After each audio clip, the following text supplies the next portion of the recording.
யாரையும் பிரியப்படுத்த வேண்டும் என்று மனுஷரை பிரியப்படுத்தாமல் ஆண்டவருக்கு பிரியமானபடி நாங்கள் நடக்க வேண்டும் என்று எங்களை அர்ப்பணித்திருக்கிறோம். எங்களுக்கு பணம் முக்கியமல்ல.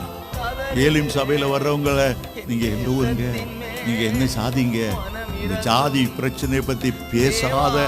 அதுபோல் யார் பணம் கொடுக்குறார், யாரை பணம் கொடுக்க மாட்டாங்க, யார்கிட்ட என்ன ஒரு அப்படிப்பட்ட இழிவான காரியங்களுக்கு எங்களை நாங்கள் விட்டு போடுகிறவர்கள் அல்ல.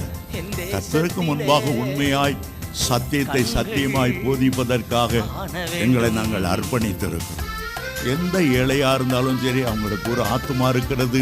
அந்த ஆத்துமாவை கர்த்தருடனை சேர்க்க வேண்டும்.